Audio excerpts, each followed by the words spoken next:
I got my Taco Bell. I would like to eat as much as possible before we start so that I don't sound like on the podcast.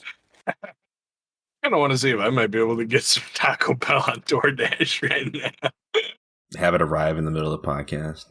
It'll be the perfect time for a break. I was gonna listen to the podcast this morning. I got super busy, but like I want to listen to it because I gotta hear the break, which you guys talked about. I haven't heard it yet. I mean, I'm ready to record. I'm just eating Taco Bell, waiting until we're ready. I'm good. I'm good. Why are you eating Taco Bell? See, what right? are you doing? He's washing down the Chipotle. Bro, I gotta watch that Chipotle. didn't you learn your lesson about I don't know 2 weeks ago? Like what? 2 weeks ago. Yeah. When you had your bowel disruption that caused the 30-minute. At this point, I'm suspicious of sabotage. What are you doing? You should tell my life that too, Fonz. Your life? Yeah, you know. You're suspicious that your life is sabotaging you? No, on recording nights. Oh, yeah. No, Bad stuff be happening to me, Mayo, on recording nights. I am about to start sipping on a nice warm glass of Lapsang Souchong. Who's calling me? I don't know this number. Oh, no, I probably do know this number. Is it about your warranty? It is probably about the food I just tried to order from Taco Bell. Hello? It's him. Oh my goodness. Yeah, it is. It's Mr. Bell. It's Mr. Bell himself. He's called. He wants his tacos. He needs to wash it down. Hey, Can't believe Cam has access to the executive Taco Bell number. I know, right? That's wild. He's on like a first name basis with Mr. Bell. You know, I kind of ran into a problem like this the other night. So if you're cool with canceling my order, I'm cool with you canceling my order. Oh, man. Oh, no Taco Bell. Mr. Bell ain't having it tonight. No, Mr. Bell, what would he do to make him angry? I don't know, man. I think so. Oh, the plot thickens. Yeah, they're negotiating. I'm going through it right now. Oh, okay. You know, I got it. I already did it. Oh. Thank you very much. Oh, you're fine. It's not your fault. Have a good night. Bye. Mr. Bell just pleaded for mercy from Cameron.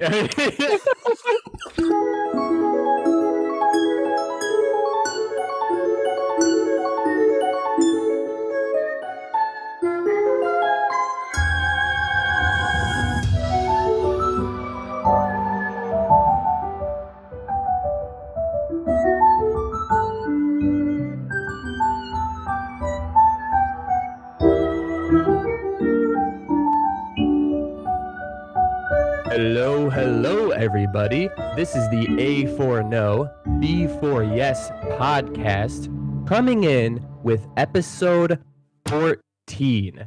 Last episode, we had covered the journey through the Faron Woods. We got to the spring and we measured our courage. This episode, we will make it through the red portal in the sky and see what awaits us there. My name is Anthony, and my two co-hosts. I'm Ryan Fonzie, and I've been enlightened in the way of the Lapsang Souchong. I'm Cameron Hagee, and I'm a partially not carbonated anymore seltzer water.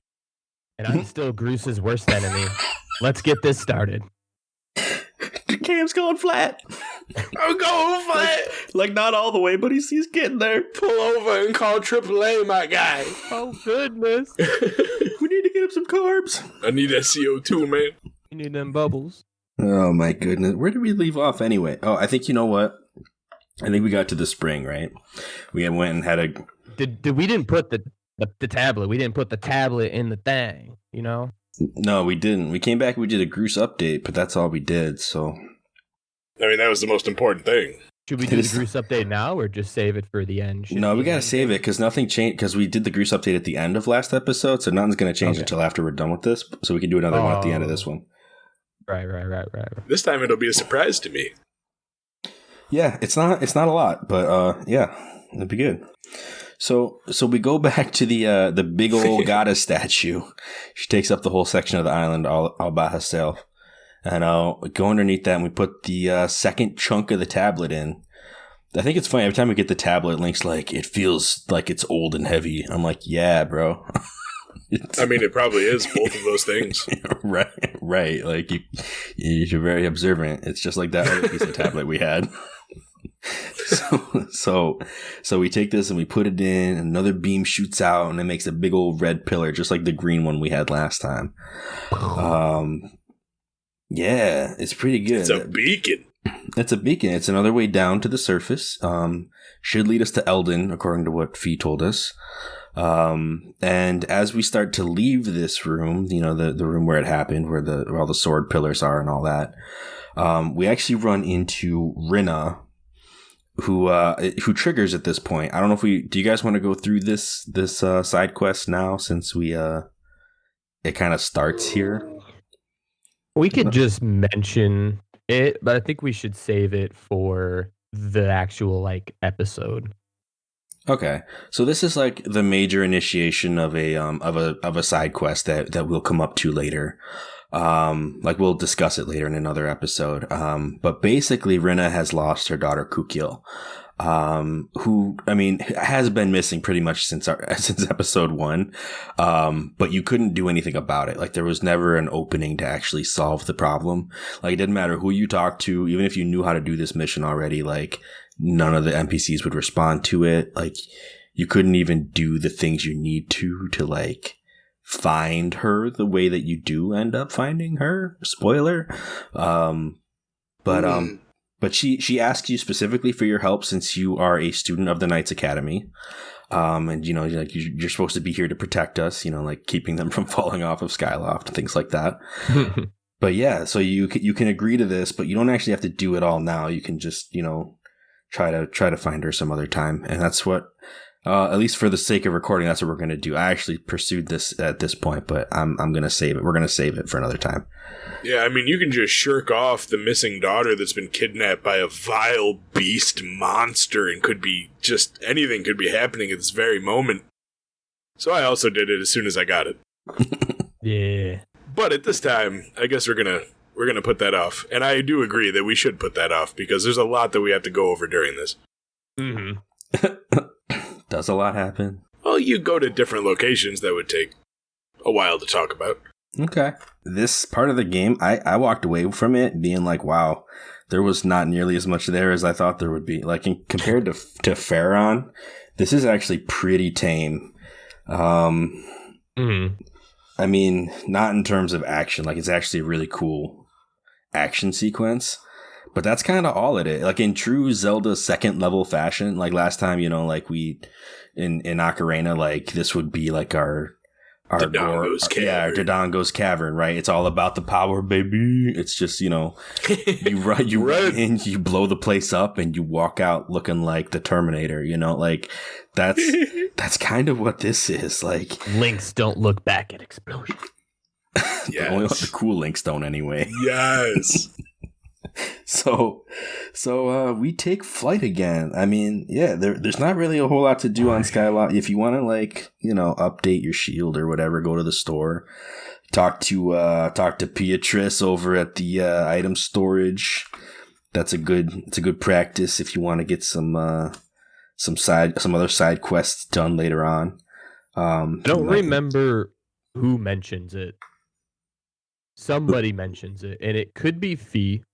But I just clearly remember before getting to the volcano, because I know she's like, oh, Eldin volcano. Blah, blah, blah. She does mention someone, I don't know who it was. It could be Fee. I'm just spewing this out at the point. But someone says, get an iron shield because your wooden shield is going to die. It's going to burn up. Yeah, somebody does say that to you. Right? I just can't remember who it was.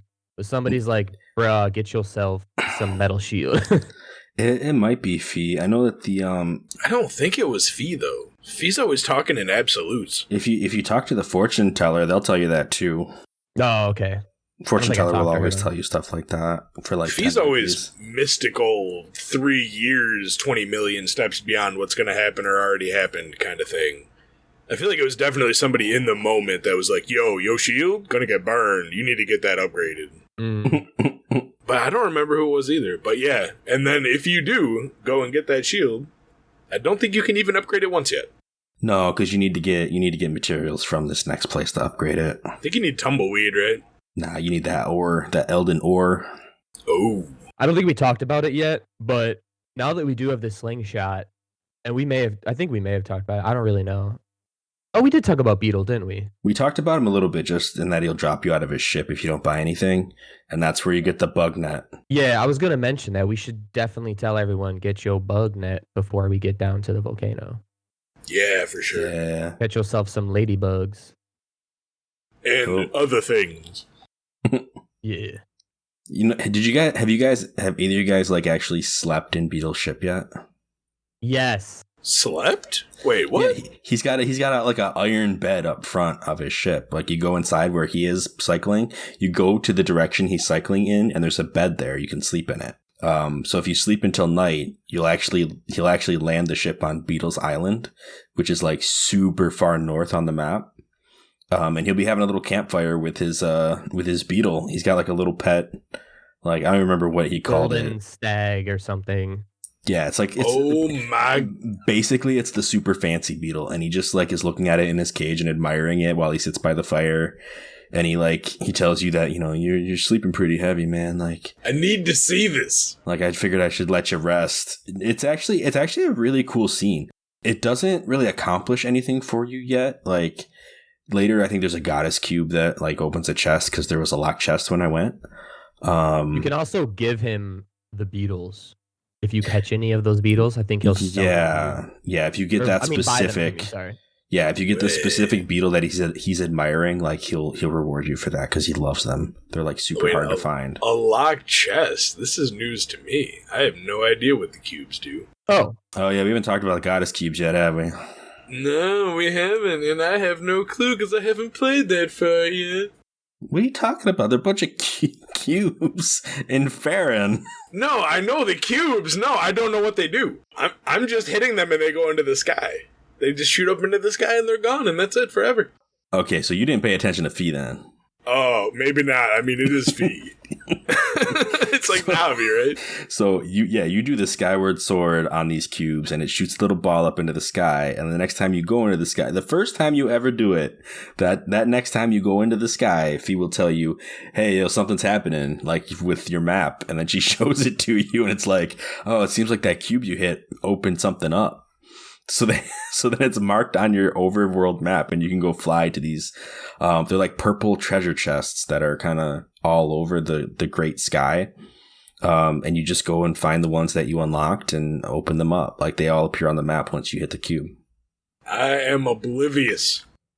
Because I completely missed all of this. There's some good stuff. I mean, there's heart pieces and stuff. There's actually the I've gotten the golden rupee once, which was like 300 rupees. Yeah.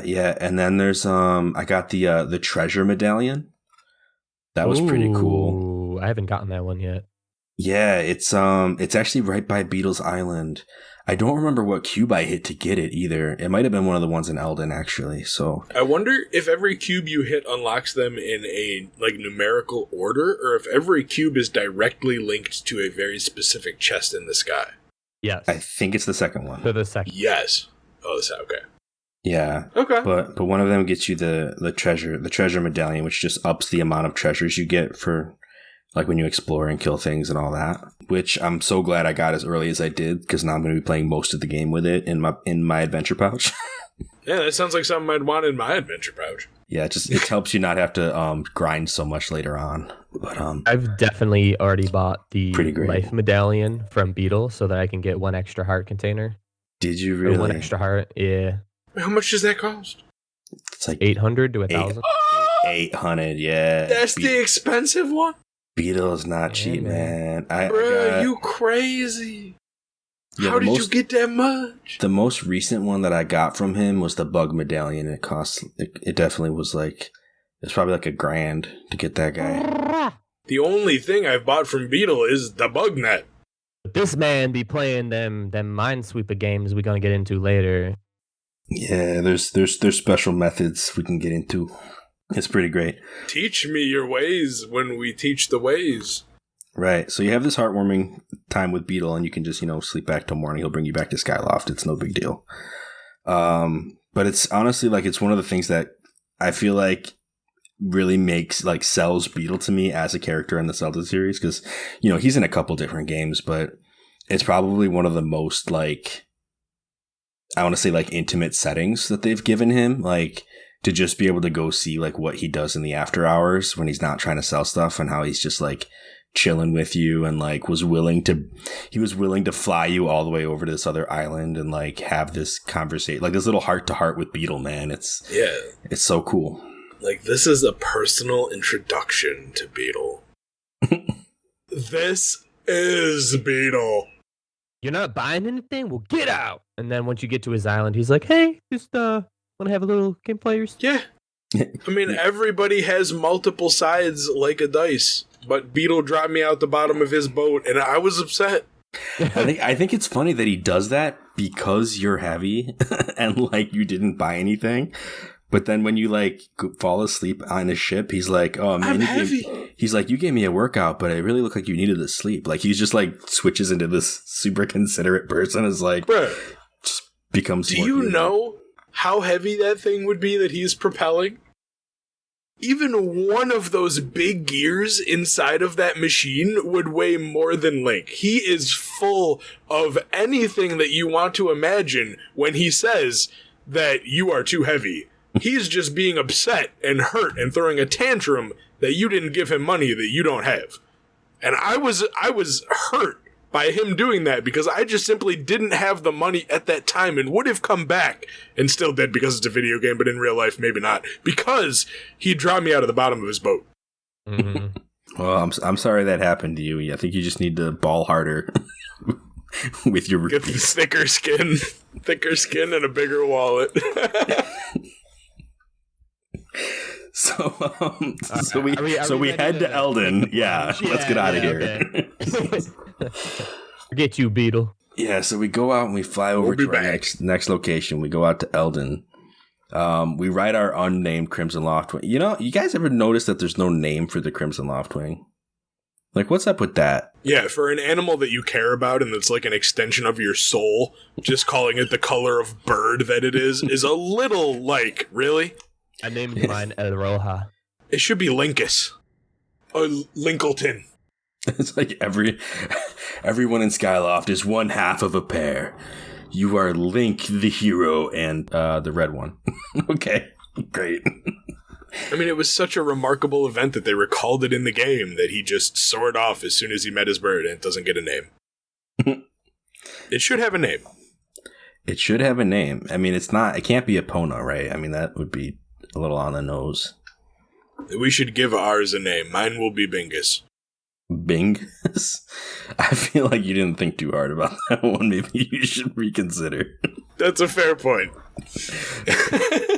It's listen, I mean, I will say, I don't know if that's true either way. Link and Bingus would make a pretty good comic. Link and Bingus. I'd read it. I don't know. I don't really read comics, but I think if I saw that on a shelf, I'd be like, yeah. The Adventures of Link and Bingus. That was just a name that came to my mind first. I don't know. You know what's up? It's glorious. Go with it. I take back everything I said negative about Bingus. What would you name it, Fonz? What would I name the Crimson Loftwing? Yeah. It's gotta have a name. Phoenix. Like Okay. misspelled Phoenix. That's just off the top of the dome. How about you, Ant? What you got? What about you, Mayo? Mine was El Roja. Okay. El Roja. All right. Well, on that note, we land in Eldin. You gotta have the tongue. And Fee immediately tells you that Eldin is 65% covered in lava. So our odds are pretty good. It's a good stat. 65% lava. Why did we come here? That's great. We can walk on most of that. We can. Wait, what? I disagree with your assessment. It may have been a sarcastic assessment. But I mean, we hit the ground running here. There's really not a whole lot. She's like, "Oh yeah, Zelda's probably here somewhere. We're gonna go find her." And we kind of just get moving. I mean, the first thing we come up to is we meet the gatekeepers over here, like all of these mole men, right? Like they call them the Mogma. I don't know if they're supposed to be Mogma or Mogma, because like they're literally mole-like and like everything. I like mole. Like if you look in the Historia or the Encyclopedia, they call them mole people. They call them mole-like creatures. So I think Mogma makes sense because it's like a mix of mole and magma. But Mogma. I feel like there would be an A after the O if it was Mogma, but I'll go with it. Yeah, I always default to Magma whenever I'm talking about him. Reminds me of Magmar. In the English language, Magma is how it would correctly be pronounced if you were just going with base grammar. Yeah. But you never know when it's translated. So it could be Mogma. I've never heard it said out loud. Mogma, because then you have things like Molgara, from, the boss in Link, who's mole. It's also just a good combination of mole and magma. When you say it, Molgma. Yeah, that's kind of like what I said. Yeah. Yeah, their names is Cobalt, like cobalt, and Lead, like lead. Yeah, they all have metal names. Or they're not all metal. They're all minerals of some kind, but most of them are metal, it seems. They like AC/DC. Yeah, so the ones we meet while we go through, they all have pretty similar character designs aside from like their hair. They're all special and unique people, Ryan. Well, here's the thing. Some of them carry stuff. Some of them have like facial hair and stuff, but like most of those ones we don't even meet yet. The ones we meet are all kind of just distinguished by their hair. Cobalt has like a little like hourglass, like he's got like a ponytail, like top knot type thing going on. And Lead has like just a little brown tuft of hair. And like they both have like dark, like Cobalt has like dark spots around his eyes, and Lead has like one dark spot that covers both of his eyes. And they're partners. They work together on stuff, which is why they're both here to gatekeep. And they basically, at first, they're trying to stop you from coming in because they think you might be part of the red man group, like hey, he's one of them red guys over there. He's one of them red guys. Yeah, they all have like New Yorker accents. Again, I'm not good with boroughs, so I wouldn't be able to tell you if it was like Queens or Bronx or what. What are you doing in my Kano? But they're even the text is like modified to make them have these accents, which is pretty fantastic. I love it. It's glorious. As being from the state, I find it amusing. Sorry if I've offended any of our New York listeners. But what are you doing? But Nintendo does that a lot. They have a lot of characters across their games that use the New Yorker, and these guys are no exception. It is a really good sounding accent. Right. Yeah. It works so well for character building just because it makes them so good. Like, these guys are just all, like, super streetwise. Like, well, I guess they wouldn't be streetwise because they have streets, but they're dirtwise, I guess. I don't really think too many accents sound bad at all. No. But I think it's a good accent. I agree. I don't bother learning accents that I don't like. So if I know it, you good. You sound good. It's super fun to, like, do in a stream because there's nothing too crazy. I've actually done that accent at a business one time. Nice. It was in Darien Lake at the Tim Hortons that was in that. It was a theme park. The Tim Hortons that was in that theme park, which is a coffee shop, if you don't know what that is, because that's also particular. And I used that accent to order a cappuccino, and it was great. It was glorious. It's like, hey, let me get an ice cap. Even their names like have the accent in them when you think about it. I honestly didn't even get a sideways glance. It was totally normal reaction from the person that was taking my order, so it was not very fulfilling. Well, all right. If I'm gonna be honest, that's got to be satisfying in some respect because it means that you did it well enough where they didn't think it was fake. That's people from New York, you know. There's a lot on New York accent. Like it's pretty easy to get it a little inauthentic and still have it sound good. Yeah. So that's part of why I like it. It's a fun one. As someone who doesn't really like professionally act, it's nice to be able to do an accent. I mean, I don't either, but I just enjoy doing voices. And that's a good accent. It's a good one. Yeah. So enough about the accents. What are we doing? That's just the style they chose to take the text that they gave these Mogma. Yeah, so we got Cobalt and Lead over here, and they don't like the look of our jib. So they're gonna seems like they were gonna try to rough us up or something, man. They're like, hey, like he's red guy over here, and then they immediately realize, wait, he's not a red guy, he's not even red, and he's a green guy, and there's no other green guys, so he's unique.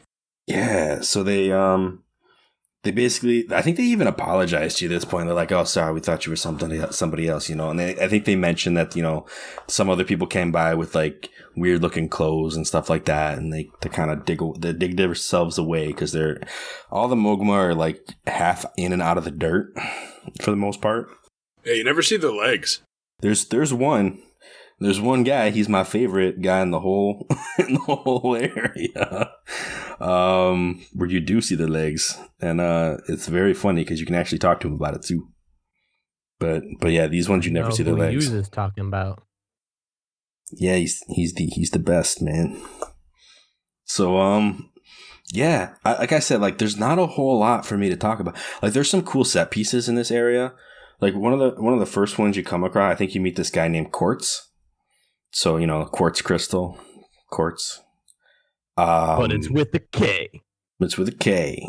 And it doesn't have a U, and it's spelled totally different. But, you know, they're all like puns, you know? Like they're all just there. Kind of like the tea kikwis.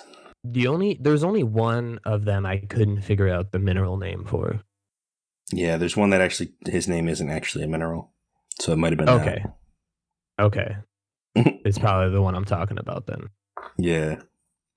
So so this guy, this next one we come up to, he's like, hey, check it out. Like I stopped these red guys from coming out by filling up this moat with lava. He's like, he kind of shows it up, like kind of cool, right? And I'm sitting there, I'm like, bro, you just redirected a lava stream? Like how did you do that and not like die in the process? Like what do you He's epic over here. He's epic over here. He's too powerful. You have to dig the hole right up to the lava wall and then like leave a bomb and run. Like what? How does he? Either way, we mess it up immediately. Like he's like, look what I did. It's so cool. It's gonna keep us safe. And then you come over with a bomb and just blow it up and drain the whole thing. And that's kind of how you move forward through one of these first things. But as we're even coming up to that, there's a creature. I don't know what it's named. I didn't get a chance to lock onto it. It's basically the noise they make. Yeah, they're little like monkey-faced slugfish things. So and I got breathe this. Fire, man. It's a turtle seal anglerfish. Yeah. Turtle seal anglerfish. Okay. It's called a pyrup. That's a cute name for a cute animal. It sounds like a Pokemon. It could be a Pokemon, potentially. It knows flamethrower. I know, right? And withdraw. They're cute as all can be, and I feel bad for killing them, but I killed all of them. Yeah. Massacred the entire race of pyrups. There was a grand cleansing of the pyrups. There was. This did happen in my game as well. In fact, they're even if you don't even kill the ones that are here in this volcano, you if you think they're cute enough, you can just be on your way and you don't have to mess them up. But there comes a point later on in the game where you do have to kill them. So, yeah, they're basically bomb practice, and I don't like saying that, but it's true. Like the game is like, hey, did you know you could roll bombs? Okay, here's a pyrup. It's gonna go hide under something. Roll a bomb. It's like, oh, okay.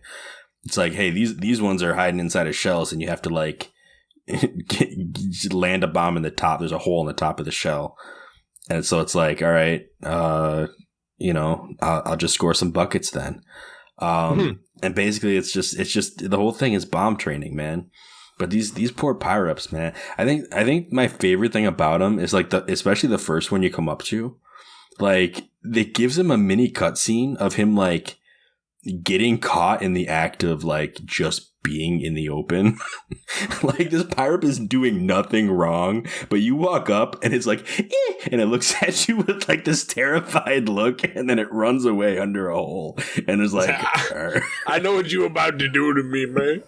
Anatomically, they're so cool because the blue anglerfish thing on their head, yeah, it acts like a radar.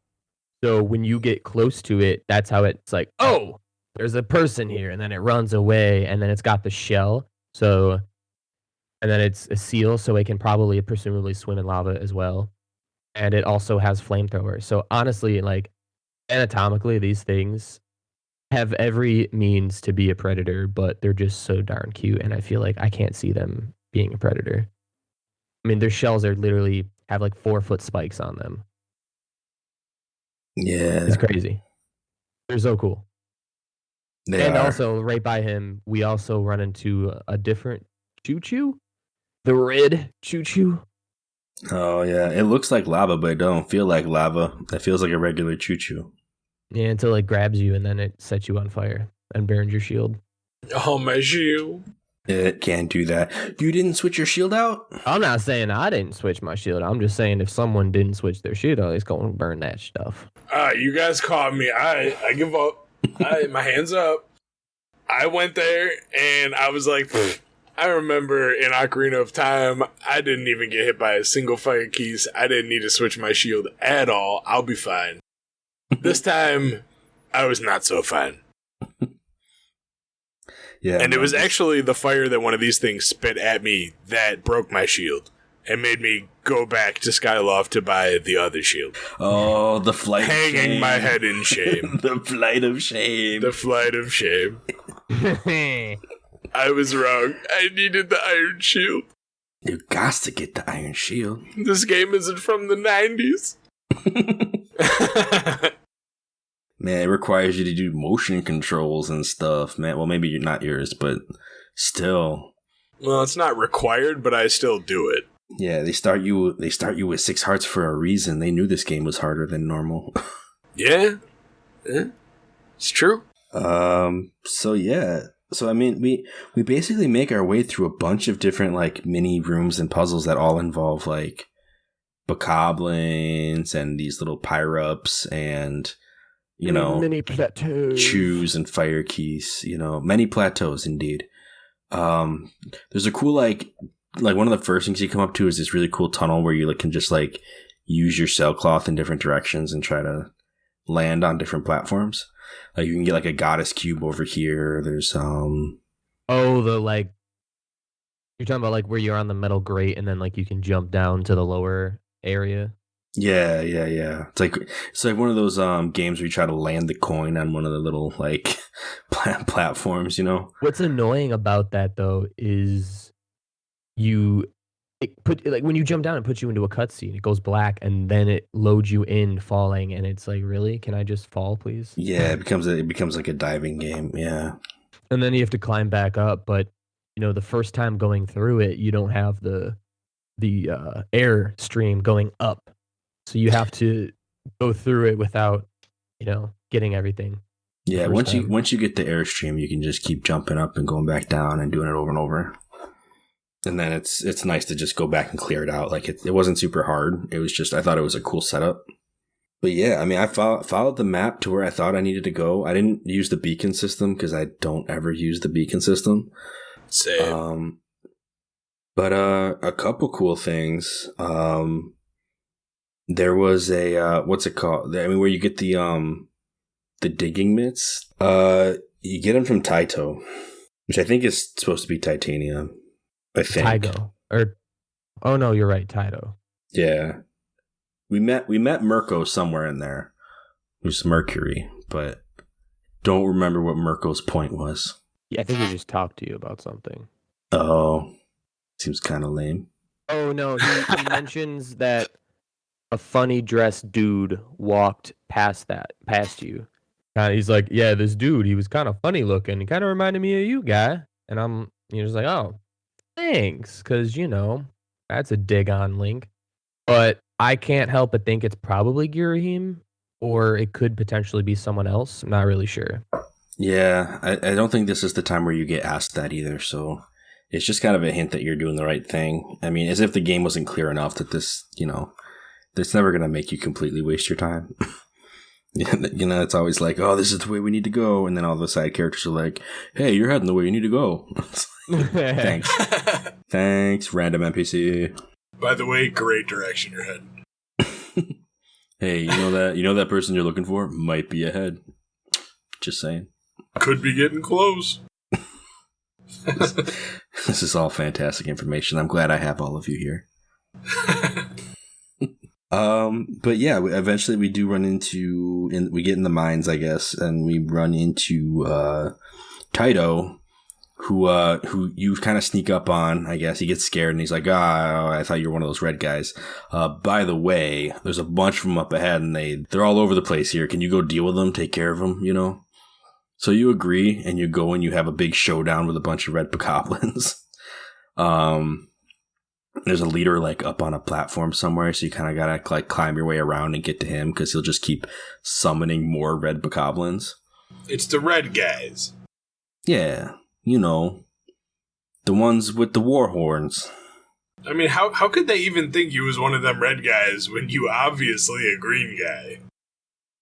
Right. Maybe they're colorblind. Maybe they got that red-green colorblindness. Oh, that's true. Maybe they just don't even see all that well altogether because... They're moles. Well, I mean, yeah, they are moles, but at the same time, they know those guys are obviously red, and they're not confused about that whatsoever. And then when we go back to Taito after beating the tar out of a bunch of red guys, he's so grateful. He's like, hey, let me give you something to help you on your way. And he gives you the digging mitts. So now you can play in the dirt. Because what else would you want to do?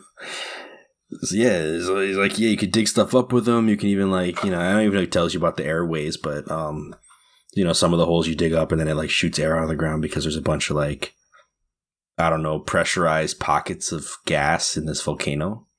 Under a very thin layer of dirt that you can dig through. Right. You're just venting the volcano a little bit, letting off some steam. It's all good. Yeah. He's like, you ever seen them spots on the ground that look weird you can't touch yet? Yeah, you can touch them now. Get your hands dirty, bro. All right. Get in there. There's stuff waiting for you. Yeah, you find treasures. You can find some Eldin ore. A lot of times you find choo-choos.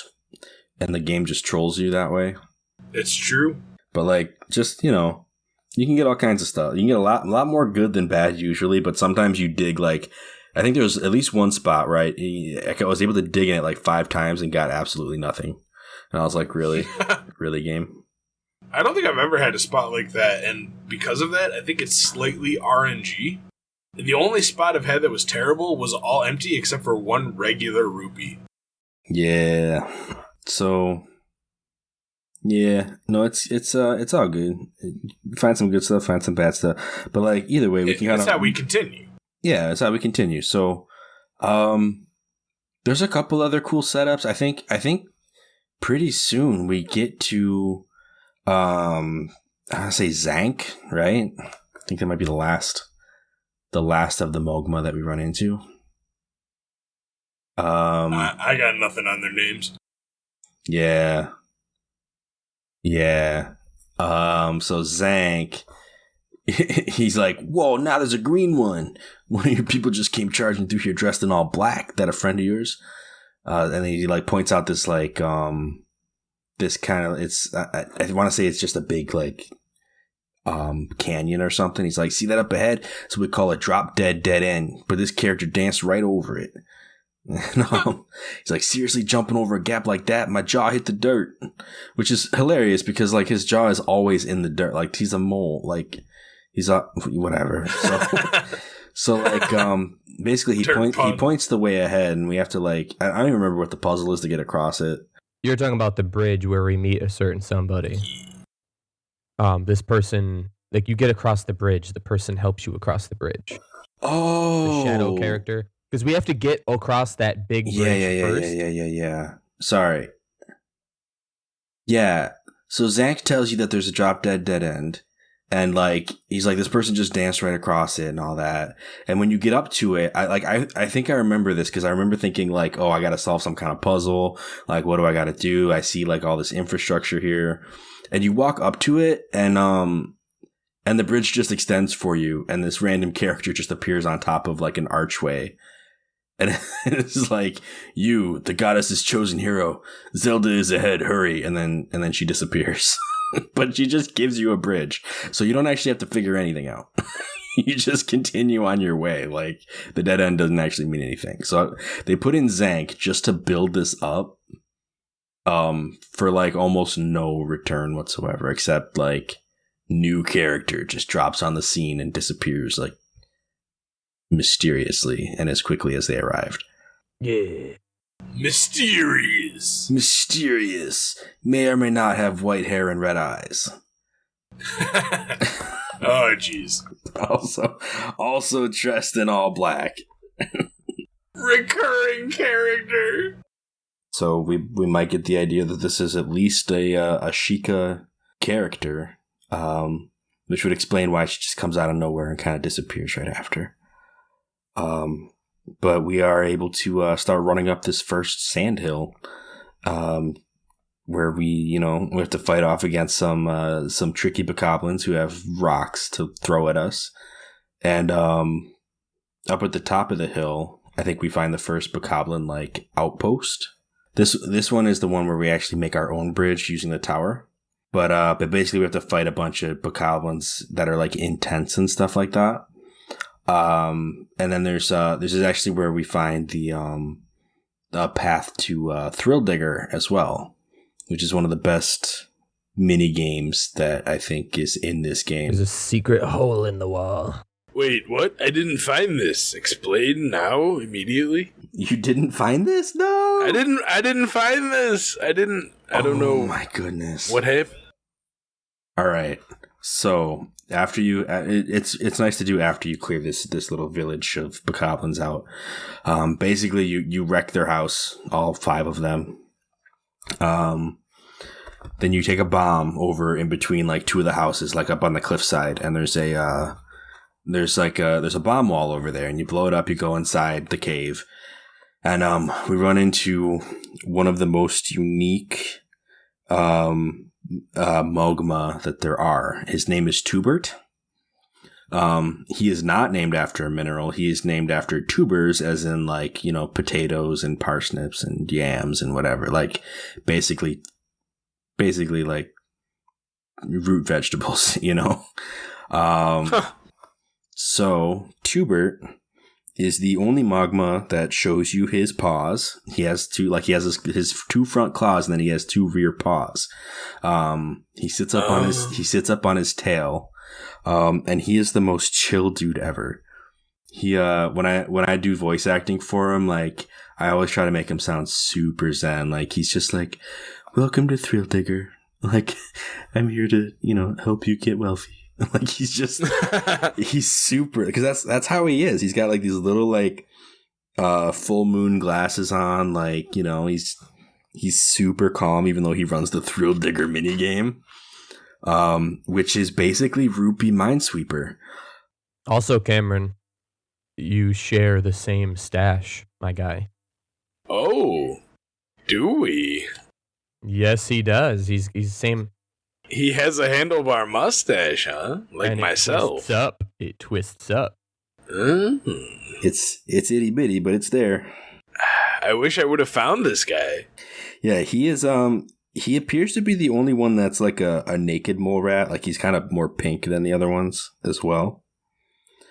Yeah, and he's super chill. So like if you play the Minesweeper game, like you get like a grid. It's like 4x5 on the beginner level. I think like the max level is like, it's just way bigger. I don't remember what the actual numbers are, but basically like the higher it is, like it's more risk versus reward, right? So at the highest level, like sometimes there'll be 100 like silver rupees buried in some of the holes, or even on rare occasion you'll get like a gold rupee in one of the holes that's worth 300. But the trick of it is like It's like Minesweeper. So you go out and you dig. You might find a rupee that's like you might find like a green rupee in one of the holes, right? Like these are like the holes that you use the digging mitts on. Yeah. And if you find a green one, at least if you find a green one on the expert level, it's almost like there are no bombs around that rupee. Yeah, it's a 8v5 grid. I just found it. Yeah, so it actually goes 20, 30, and 40 then for beginner, intermediate, and expert. I have like a whole like chance thing here. Yeah, the 8x5, 8 of the spots of the grid are rupees, 8 are bombs, and the rest are rupees. And so like there's rules that you can learn. I'm sure Anthony's just said he has the page up for the probabilities, but basically based on what you dig up, you can get an idea of what's going to be around it. And this is how I tend to fill up my wallet before I leave Eldin. If ever I'm in Eldin, like I always try to make sure my wallet's full before I leave because it's just such an efficient way to just get the rupees you need. So when I was here, like not before the temple, like after I was done with the Earth Temple that we'll get to later on, I actually came back here before going back to Skyloft. Because if you want to buy stuff from Beetle, you need that cash money. And Tubert is your guy. Like he is here to help you with that endeavor. Oh, so that's how you got all them rupees. Yeah, buddy. Yeah. Tubert's your best friend, man. Like, he, every time you lose, you do get bombed. So you do lose a heart. So Tubert has a bench sitting out front right next to him, for people who get tired playing his game. Like once you get to a certain point, you're like, hey man, you look kind of tired. Maybe you should take a seat for a while so that you can like heal up. And as you're sitting, he's like, "Oh, while you're sitting, you maybe want to chat?" And then you can like pretty much say yes, or you can turn him down. You turn him down, he gets sad, but he's like, "Well, maybe later on you can try some Thrill Digger." if you say yes, he gets super stoked to talk to you about stuff, and like you can ask him a series of questions. One of them is, "Who are you?" And he'll introduce himself. That's how you learn that his name is Tubert, and that he wants to help people get wealthy or whatever. He's like, most of the other Mogma think that this is ridiculous because rupees are so easy to find. I guess as a Mogma, like rupees aren't hard to come by because you're always just digging through the dirt. And then you can say, like, are you floating? Because he's sitting on his tail, but it looks like he's floating most of the time. And he's like, no, I'm not floating. I'm actually sitting on my tail. He's like, my paws are my best feature, you see, and I want to put my best foot forward. So like he's literally like the camera pans down so you can see that he's sitting on like this black ball that is his tail. And he does that just so that he can show off his toe beans, which is hilarious to me. It's pretty great. And then there's one other question. I don't remember what it is now. But basically when you're done talking to him, you can basically say like, I don't want to ask you anything else. And he'd be like, oh, well, thank you for asking all those questions. Because, he just wants friends, it seems. But he's like, let me share with you a secret. All along the walls in this cavern is rupee ore. And if you shoot it with something, give it a good hit. I think he even says like if you sling something at it, which is like the biggest hint, you might be able to get some rupees right out of it. So you can go around the room and shoot all these crystals in the wall. They're color coded. You shoot a blue one, you get a blue rupee. You shoot a green one, get a green rupee. And you can get like a good, at least like, I don't know, 70 rupees doing that. Like, there's a bunch of these spots in the walls. Enough for expert level. Right. Enough for another game. Yeah. So it's pretty cool. There's also, like, these grayish ones, and if you shoot them, you can get rupees out of the wall, too. But why would you want to do that? I want all the rupees. At first, I thought it was going to be a silver rupee. I was so excited, and then I shot it, and a rupee came out, and I was like, oh, that's no good. But yeah, man. Tubert's got the hookups. I like his ad campaign, too. He's like, do you like money? How about explosions? We'll dig up some rupees before you hit a bomb in a suspension game of Thrill Digger. Want to try it? Like, what? I'm like, I do like money and explosions. Like, you got me, Tubert. But little do you know, he's meaning you blow up.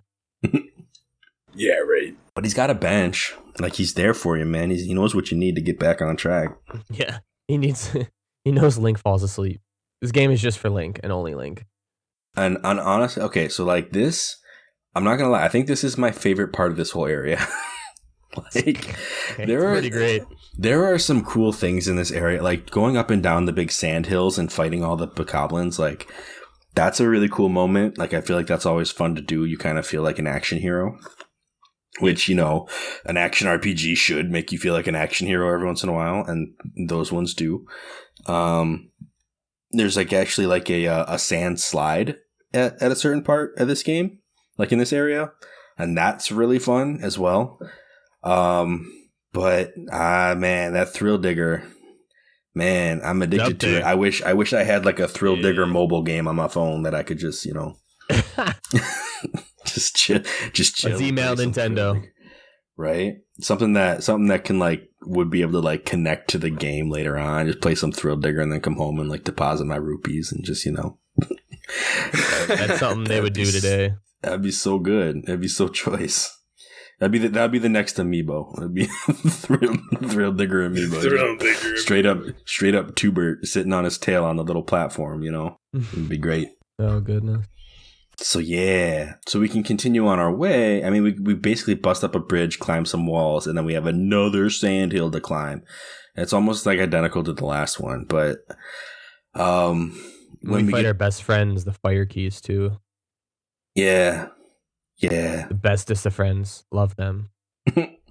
Don't hate them from Ocarina of Time or anything like that. I love doing this. I love it when you get the right spin attack off and they all die together. I think that's my favorite part because then you don't have to keep fighting them. Yeah, but like it's almost like Zubat syndrome in this game because they don't spawn the item called Monster Claw enough, right? That is the most needed item in the game for upgrades because it's so rare. Yeah. And of course they give it to the most annoying enemy. I don't even know where the best area to farm keys is. Like, is it behind the waterfall? Like, should we just go in, kill all the keys, leave, come back in, kill all the keys? Like, just keep doing that? I probably. That or Faron Woods. Yeah. I don't know. That's a good question, though. Where to get them monster claws at? Those monster claws are pretty rare. I usually find that I have just enough to do one upgrade when I go to try to upgrade something, and I'm like, man, because you look at the ingredients for everything else, and you're like, I'm gonna need a lot more monster claws. Yeah, it's always the case. You kill all the keys, but they never drop their claws. That's why you got to get that treasure medallion just to make sure you get them claws every once in a while. The worst is later, like if you kill one and then it dies over lava and the monster claw goes in the lava. That is depressing. Watching it burn, it's like that one meme where it's just like you see the dude super sad and turns gray. It was in that moment everything I ever wanted. I watched burn away before my very eyes. No, the monster claw. Oh goodness. So we climb the second sand hill and fight off all the bokoblins up there. It's another set of rock traps. They're not super creative, these bokoblins. I do like shooting them with the slingshot when they have the rock above their head, and then just letting them. And they drop it on their head. Yeah, exactly. It's perfect. So choice. Headache. But we get up to the top of this one, and we run into our friends Lead and Cobalt again, the same ones who were trying to gatekeep us back at the beginning, right? And they're looking for a way to get into this big tower. Like it actually looks like the Forbidden City, you know? Like it's got one of those big like Chinese architecture like red towers with the different levels of roofing, you know? And it's got like the big like what do you call it? It's like these golden flame details on it, like looking like as if you're going into the actual palace or something. Like it's pretty cool. But it's the entrance to the Earth Temple. And Lead and Cobalt are going to try to ransack the place. So they're like chilling outside. Looking for that like, treasure. Hey man, how we going to break in? It's like, oh man, we're going to need a key. A K-E-Y key. That's what I'm talking about. And they're like, all over like the plan. He's like, can we just dig in? He's like, That's why you're the brains of this operation. They just dig underground and you don't really see him again. And you see one of them again a little bit later, but like you see both of them. Do you see both of them? I know one of them is like right inside when we get in, but I don't know where the other one was. It's we'll get into it when we get in there. Yeah, okay, great. But yeah, so we have another little city of bokoblins we can fight, but basically like that key that they talked about, so you go up to the door to check on this key that they were going to try to find originally. And Fee's like, there's some high % chance that the key is made out of the same material as this, so we can douse for it. Which I know is, dowsing's pretty much the best ability that they've ever put into a Zelda game, as we 100%. Talked about last time. The best. Yeah. So we go on this grand adventure to find not 1, not 3, but 5 pieces of a key. Beautiful. It was funny because like one is literally like right there, like pretty much right in the ground, right where you stand when you first get this information. I think it's actually in the hole left by either Led or the other guy. Yeah, they're all okay. They're all in holes. Like I can get that out of the way right now. They're all in a digging spot. But there's one like that's like right in this area, and then the rest you kind of have to explore out a little bit for. And this is where I thought it was kind of funny because you go one direction and there's like, but you have to like go through an intricate maze. You have to like run through a cave that's too hot for you to be in, and like go down a sand slide and find this key up on a plateau that you have to like, sailcloth your way up onto. It's just this big like chain of events to find this one piece of key. It was elaborate. That key took me a long time to find. Yeah. So then there's another one that you have to like climb up some walls and like traverse another bridge that you have to like cut all the pieces to open up, and I don't remember everything you had to do, but like you have to go on another like mini grand adventure to go find the second piece. New favorite part in Eldin? No. No, not at all. I like the sand slide part. Like that part is fun. Like I did enjoy doing that. Because there's a goddess cube over there too, and all kinds of stuff to do. But then there's like I think there's one in a bomb cave, which is pretty cool. Yeah, so right, the sand slide that you ran up in the first place, there's a bomb flower right there that you can pick, and you gotta like throw it across the sand, and it blows up a cave, and that's where another key is. And I found all of these other like crazy to find, like gotta do weird puzzles to solve keys first, and then I was like, where is that 5th one? Because I was like over on the right hand side of the map, right, like exploring all these things, like where is it? And then I dowsed, right, like I went back to the front where the gate was, where the keys were. I had 4 out of 5 pieces, and I was like, where is this last one? I didn't see anything over there. Like I've checked all these grounds and what's going on. So I douse, and it's like to the left there's like one little watchtower off on its own, and you blow it up and the key is underneath it. And I was like, are you serious? Like it was like 10 steps away from the gate, and I just like completely went off on this big grand key adventure. I come back and I find out that like the second easiest one to get is the one I couldn't find.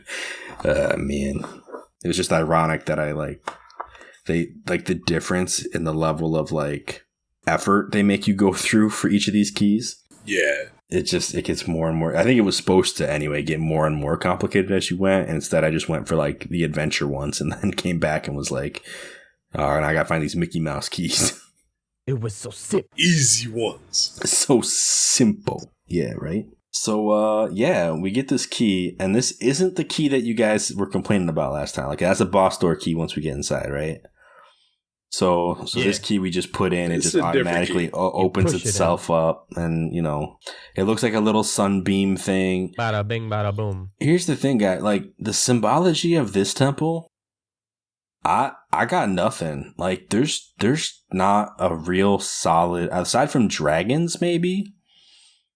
There's not really a great, like, connection I can make between what the decor is. Lizard people. and like the history of the world.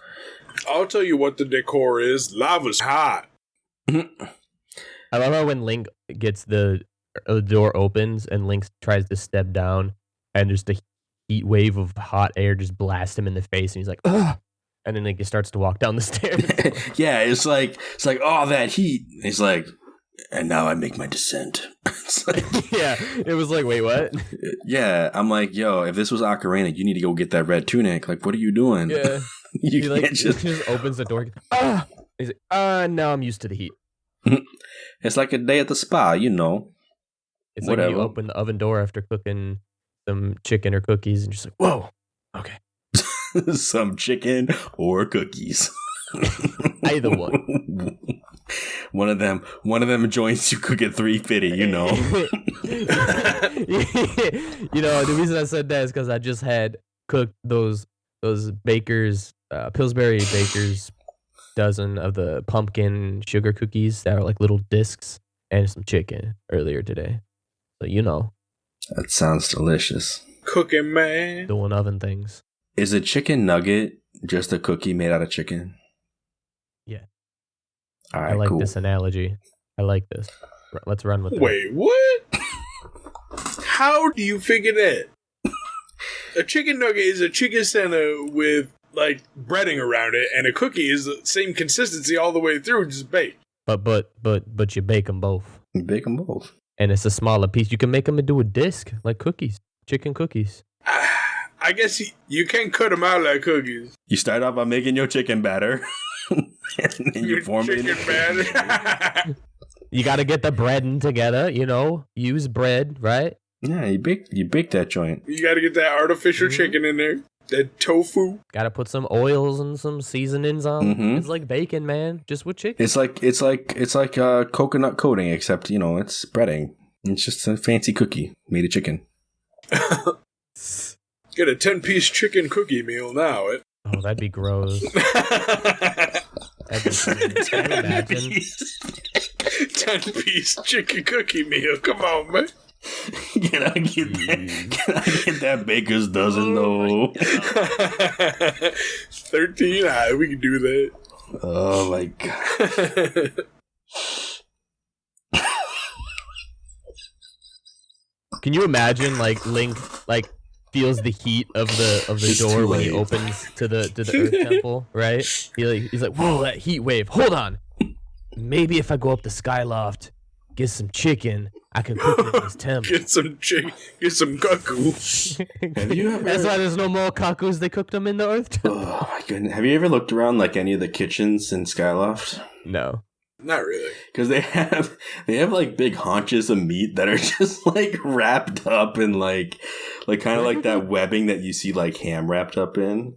Hold on, because there's only two animals in Skyloft area. There's birds and remlets. Yeah, and they don't eat the remlets. I guess geese, but geese aren't big enough for a giant honk of meat. No, it looks like a big old lump of ham or something. And man, like they be cooking them lawfully. They put them in places and yeah, man. We don't want to talk about it, but we got a high quality crimson slab over here. Unless there's some secret place they go to get bigger slobs of meat, which I definitely can think of one, but I'm not going to reveal its location right now because we got the red guy special. Spoilers. The red guy special. They poof off into like a purple skull and you kill them, but if you're real lucky, you can catch one. You get the haunch. You can catch one and cook it. Oh man, make some Loftwing cookies. Oh no! Probably get a couple dozen out of one Loftwing. No. All right, let's go back down to the descent of the Earth Temple. We get into this temple, right? And there's a drawbridge, there's some gears, and who all's here? But Mr. Cobal's inside, and he's like, "Hey, guy over there, I lost my friends. I don't know where they're at." And then he's like, "You gotta go find them because Link's got to do everything." You don't even really need to find them though. No, I mean they find you. Not really, but you find them. Right. You don't find his friend until later, I don't think. But A little bit later, yeah. yeah, because he's like, hey, he talks to you about his bomb bag. He's like, oh man, I had this thing I needed and I left it behind. I got that's scared. Lead. Oh, That's Lead. Yeah, Cobalt's in the beginning of the dungeon telling you, hey man, my friend's gone. And then Lead is actually the dude we find later who gives you the bomb bag. Oh, okay. Yeah. Gotcha. It's the hair, man. It's the hair. See, this is the problem I have. I don't different. remember. They don't say each other's names enough. I forgot, man. Yeah. They need to introduce themselves like, hey, yo, it's Cobalt, and my friends is gone. And the other guys be like, my name's Lead, and I don't know what my bomb bag is. There's more than one Mogma? They have names? They put two on screen together. That's in a crazy. few places. oh, yeah, right. No, that's Shadow Clone Jutsu. Or Shadow Magma Jutsu. I don't know. Magma Clone Jutsu. It's a jutsu. To explain everything. It's just a jutsu, man. So once you get like past that room where Cobalt's talking to you, you get to a big room, gigantic room, open. There's lava everywhere, and it's hot. And at first enemy too. Oh yeah, this dude almost wrecked me, man. He got me down to like 2 hearts or something. Right? Yikes! Tell me, how did the goddess tornado work for you? No. Oh no! But it's the best move in the game. I thought it did everything. Listen.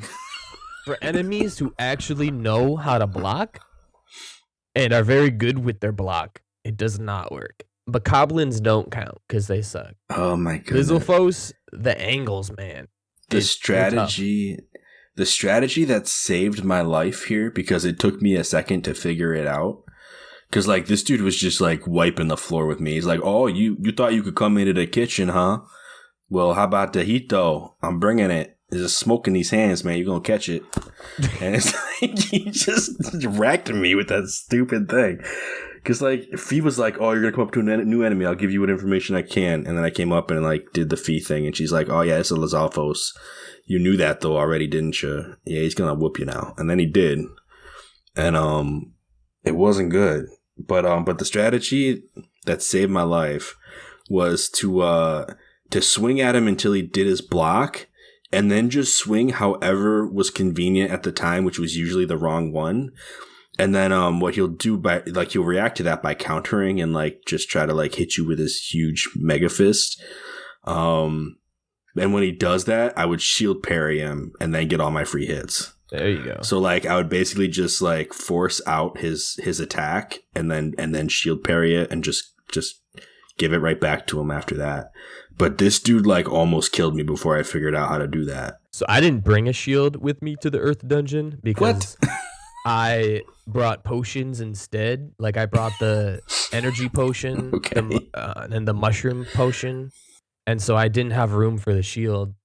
He's defenseless. I hadn't bought the iron one yet because I only had the wood one anyway. You need to go to Beetle, though. You got to go to Beetle and get those adventure pouch upgrades. You can carry all the things.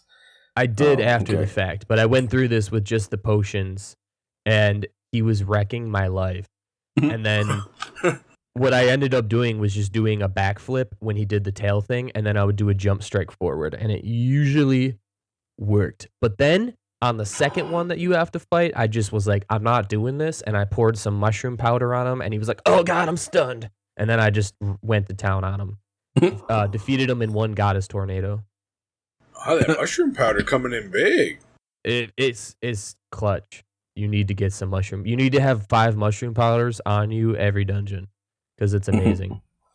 But I want to say, I'm pretty sure that these Lizalfos are the toughest Lizalfos in any of the franchise. Yeah, no, they're legit. Like they're not playing around. Yeah.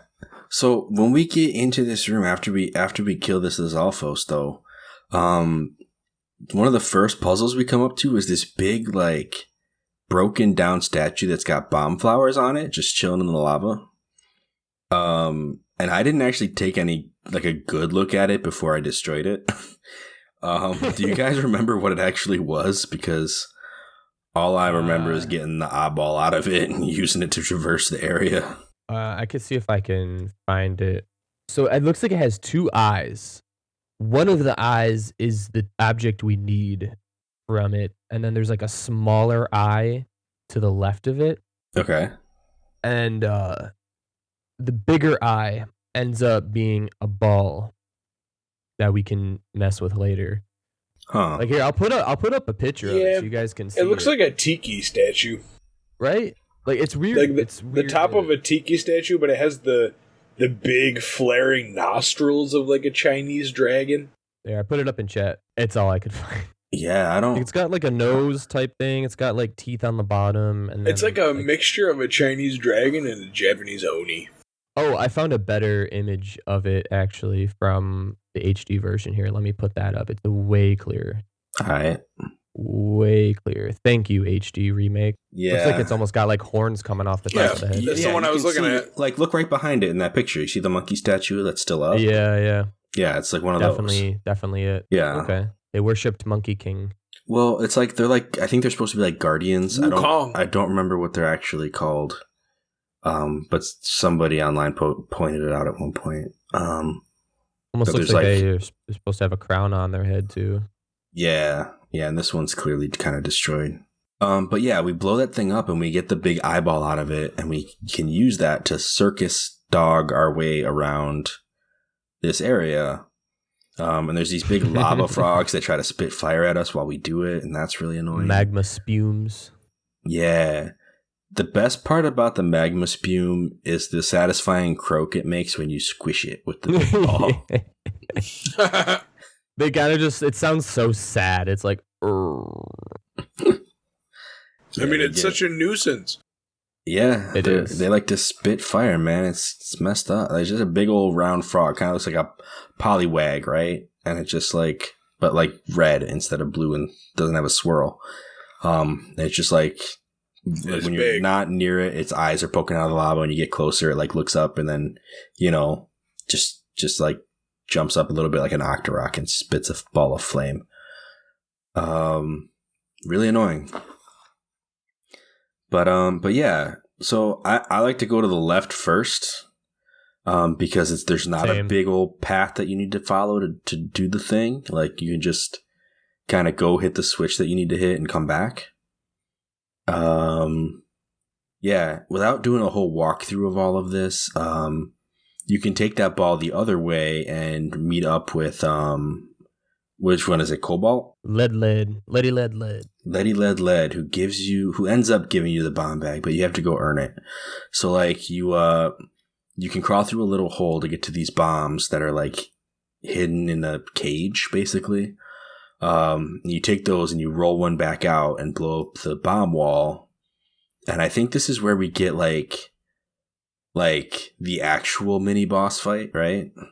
Mm-hmm. And it's a door that has a Lizalfos on either side of it. There's actually a few doors that look like this in this temple. But this is the first one that I think we find. And we blow it up and you can go into a room that actually has it's actually a straight up callback to Ocarina. Because it's got like a hexagonal pattern of platforms. I will say they're more connected. You don't have to jump from platform to platform. So it's really just a visual just to call back. And it's like, it maps right on top of the Dodongo's Cavern Lizalfos fight. Because it's got the one platform in the middle and all the platforms around it. And they'll actually split up and fight you one at a time like the other ones did too. At least for a little while they will. They're so nice. Right? The warrior code. Yeah. You walk in and it's hilarious because they give a little cutscene to introduce these guys and they come walking up rubbing their shoulders like they're getting ready to fight. They're cranking their iron fist that's on their one arm. Yeah, they're getting loose all right, back to work. Let's get this kid. And then you go into this it's just super nostalgia, man. Fighting them, I was like, man, this intro is so good. After having just played Ocarina, it's I was like, all right, you did it right. This was they gotta level up and they're back to get revenge, man. It's so good. They're like, oh, we remember you. We remember you. Yeah, right. Even though this is in the past, but whatever. Whatever. We gonna remember you.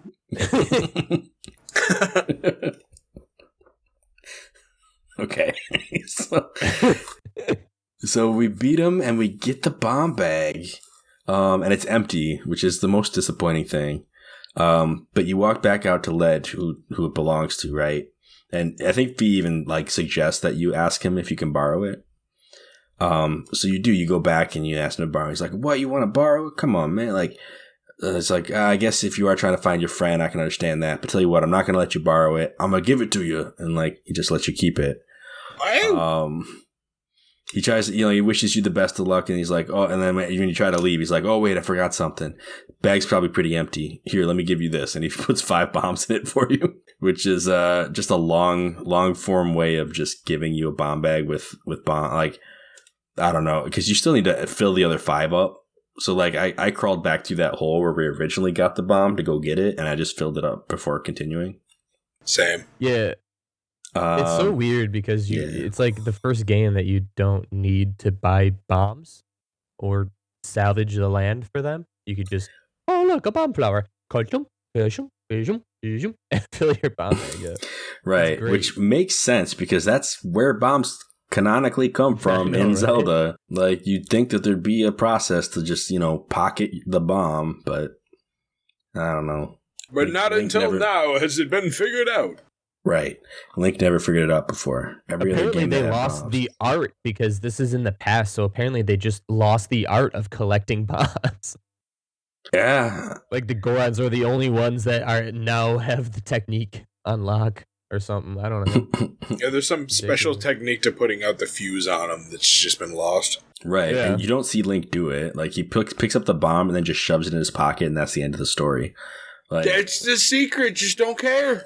Can you imagine? Like, hey, so if I wanted to, per se, pick one of these and put it in my bomb bag, how would you do that? And Goron's like, listen, you didn't hear this from me, but what you're going to do is you're going to pick it and you're going to put it in your bomb bag. End of the instruction. And the rest is history, my man. If one was to do this technique... all right, well, yeah, so once we get the bomb bag, it makes it real easy to go towards the right and then follow that long path of lava. Yeah, you have to crack some walls and you gotta blow up a bomb wall. It actually took me a minute to find, like, I didn't realize it at first, like I did everything else in the room. And I was like, there's got to be a way to get this ball over there. And then I looked over at this big, like, conspicuously blank wall. And I was like, that's probably a bomb wall. So I rolled on over and there was a crack. And I was like, yeah, that's a bomb wall. It is it. Made our way through. But, man, like, for a second I was stumped. I was like, there's nothing else in this room. And then I was like, wait a minute. There's something else in this room. That's it. The crack in the wall. There's always more in the room. I think one of my favorite parts of this dungeon was for sure the lava, waterfall, I guess you could call it, on the slim like tightrope kind of path. You know what I'm talking about, right?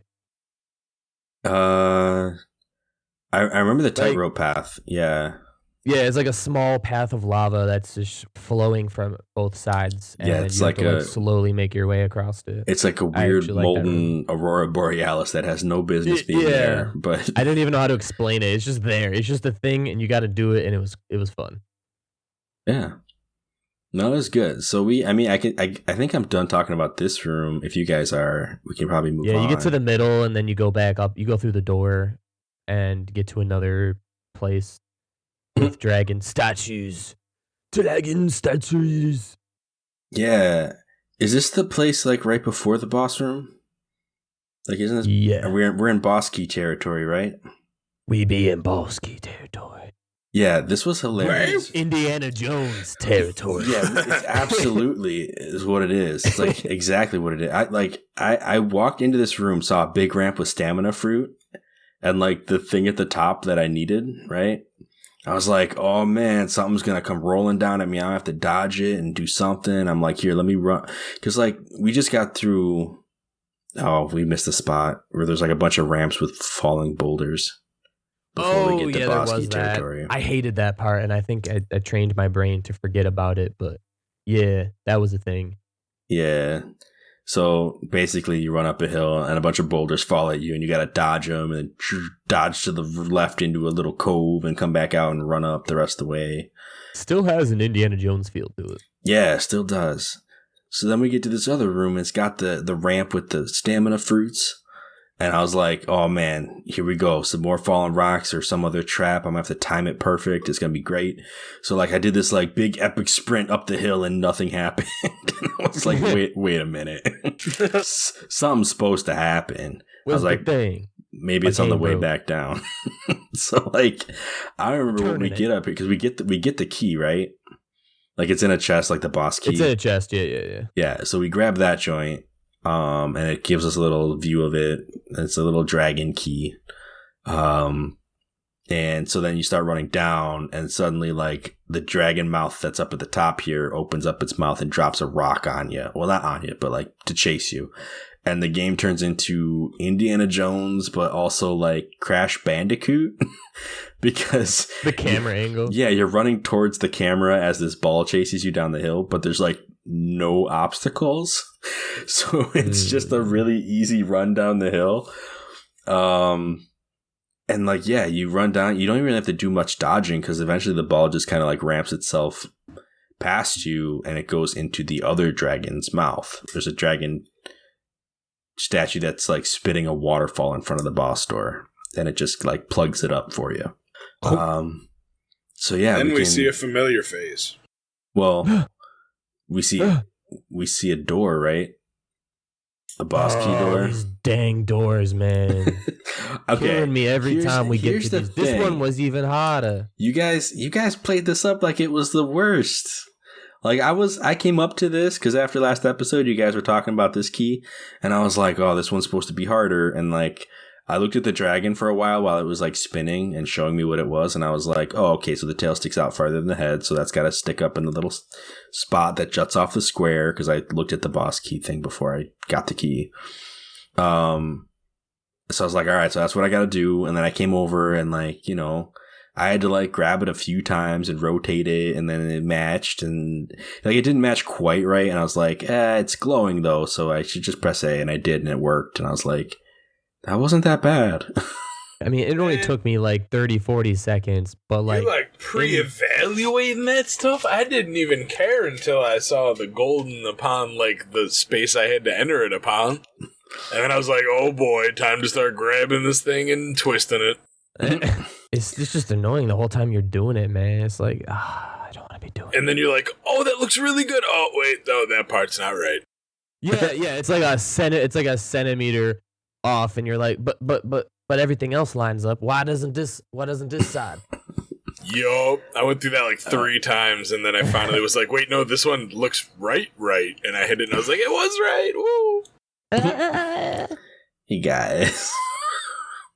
Come on, man. It's good stuff. I haven't been fitting squares into square slots since I was 2 years old, man. Oh, man. You mean you want me to put a round peg in a round hole? Come on, man. What do you think I am? Some kind of Einstein? Butter. We open that door, though. Yeah, we do. We get through it. There's a guy. A smelly guy. Ooh, smell. He's got a tongue. Like, cure him! Oh! Yeah. Yo, when we first get in here, though, Fee shows us this chain on the ground. Oh. And she's like... Yo, it's almost like 100% chance that Zelda was held by this chain not too long ago. Oh, I forgot about that. I was like, oh snap, she done got caught. And she's not on the chain anymore. Like, she's off the chain. No, not mean. The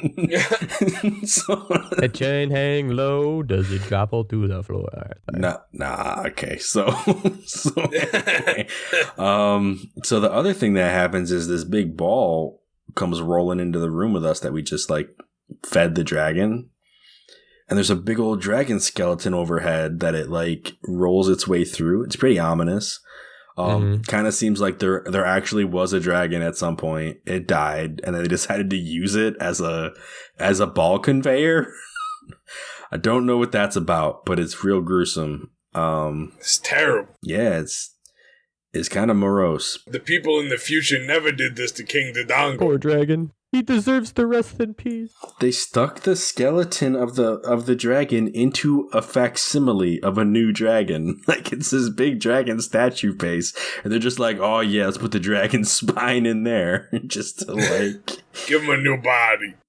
Oh, goodness. So yeah, this ball rolls overhead and Fee tells you about the chain. And then I think when we start walking forward a little bit more, because she's like, oh, we got to press on and find her. That's when the smelly man arrives. Oh, no. It's all good. I put his lines in the chat again if we want to do them, but it's up to you guys. Girahim. Yeah. Because he pops in, he's like, oh, it's you. And then, well, he didn't say it like that because he's Girahim. He doesn't say anything like quite like that. But he's so mad. Oh, it's you. He showed up and he's got his gears have been grinded, man. He's got sand in his swimsuit and he's here to tell us about all his problems. Lava in his overcoat. He's like, my underlings finally captured the spirit maiden, so of course I rushed over here. I was excited, but you know what? That agent of the goddess once again like escaped with the girl, and here's the deal. Like I must have her. Like, I gotta get that spirit maiden. It's like, all right, dude, you need to what? Like, what are you talking about? That's my fix. Right. He's like, well, now I gotta come up with another way to like to cool off, and I'm thinking I might just like destroy you, and that might help. So I'm gonna put you through some agony and some stress, and I'm gonna be stress relieved myself. I got a fever, and the only prescription is more spirit maiden. It's That's me, right. Girahim, the Girahim. That's right. It's me, Girahim. I got a prescription. I got a fever. I got a prescription. I got a prescription. And it's for cowbell. I mean spirit maiden. Oh, goodness. And then he like immediately apologizes. Oh, I'm sorry. I've just gotten a little carried away there, didn't I? And I just don't deal well with things not going well, you know? Doesn't everybody? It's a character flaw. It was my favorite part of that was just, when things don't go well, once I've planned them, it's just, it really irritates me. Like, bro, everybody goes through that. He's got some anger he's got to release, Yeah. And the only prescription here is more lava. So he throws this big old ball that you brought to the room, mind you. Like, you brought this ball in here. And he's like, dwarfs it. Yeah, he's like, man, like, here we go. Like, here my friend's gonna destroy you. Like, it won't take more than a few moments, my friend, before you're charred to a satisfying crisp like a chicken cookie. Let me tell you, so he throws this ball down the hill, and when it reaches the bottom, it like bursts into like a lava monster. Yeah. And we have our boss fight. Yeah. It's the pyroclastic. Pyroclastic. Oh. Well, you got it. we do it together. 3, 2, 1. The pyroclastic fiend Scaldera. Okay, so I think what we learned today is Discord is not the right channel to do synced up things. Laggy. That is not together at all. And I didn't remember the name Scaldera. I just remember the pyroclastic fiend. So there's that. Scaldera. Scaldera is a big fan of King Dodongo, or I guess maybe the guy who trained King Dodongo how to be a Dodongo, because he likes to birth of the Dodongos. He likes to breathe in a lot of air in order to spit fire, and when he does, you can bomb his mouth, and you can give him a trip to Flavor Town. It blows his mind, man. I've got some explosive flavor for you, bruh. It's a real spicy meatball. You know what I'm saying? I only had one problem with this fight. I was kicking his patootie, and then when I ran out of bombs, I had to, because you could damage him when you could still hurt him when he doesn't need to have it sucked in. But I ran out of bombs, man. That was my mistake, and I had to run back up that thing. And then he's like, "Ah, you not running from me?" And then he shoots a bunch of fireballs at you, and I didn't expect it at first. Yeah, you got to keep an eye on him because he will just shoot you with fireballs. Mm-hmm. Yeah, I ran out of bombs at some point too. I had to go up to the top, and there's a bunch of heart flowers, and I was like, "Oh, okay." And then he shot some fireballs up, and I just kind of walked off to the side of the big circle, and I was like, "Oh, he can't hit me." And then he came running up, and he hit a bomb and blew himself up and fell back down the hill, and I was like, "Oh, there's a safe zone in this fight. I ain't got to worry about nothing." That didn't happen to me because he was at the bottom of the hill, and I got to the top. I was trying to pick some bombs, and I was in the middle where the door is to the other room. And I was about to pick this bomb up, and one of the fireballs he shot hit the bomb and sent me packing. It was so rude. But I ran right into a hard flower, so it was fine. I had some trouble with this fight too. Yeah. Yeah. Yeah, it's a little tricky. There were some parts where I just had to eat damage and be okay with that. I was like, I'm not running all the way back up this hill. If you want to do your little stilt walk over top of me and then roll down the hill and hit me, I'm like, do it. I'm here for it. I'm gonna have a bomb. I'm gonna have a bomb when you're done. So just be ready for that. And eventually I got rid of him doing that. I don't want to spoil too much, but there is a boss rush somewhere in this game where you can refight this guy, but you don't get healing items. And I'm gonna need a new strategy when we get there. But for now, this strategy works just fine. I just ate the damage and was like, this is a convenience factor for me. I have the damage. I have the health to spend. I'm gonna spend it. Yeah, it was pretty much the same thing for me. I think I survived with 2 hearts left. I was just eating damage left and right, getting it in where I could. Yeah. Mm-hmm. So we beat Scaldera and cut his eye right out of his molten body. Got him. And we can pretty much walk right out because Girahim, I guess, left. He's like, I need you to be in agony to help me, relieve my stress. So then he puts you into a boss fight and just leaves and doesn't even watch it. And I'm like, dude, bro, I gotta say, this dude's got worse Ganondorf syndrome than even Ganondorf the guy had. I mean, this dude, Ganondorf, kind of was like, you just a boy, what you gonna do? But this Link is a problem, right? He's got the goddess sword. Girahim knows this, and every time we meet him, he's like, I promised I wouldn't kill you the first time, and I wouldn't kill you. Now the promise, he can kill you if he wants, because it was only the first time. And he's like, nah, you gonna be let go. I don't know if you guys sensing a theme here, but he's just always letting Link go. And I feel like if he just dealt with the problem, which is Link, his plans will go through.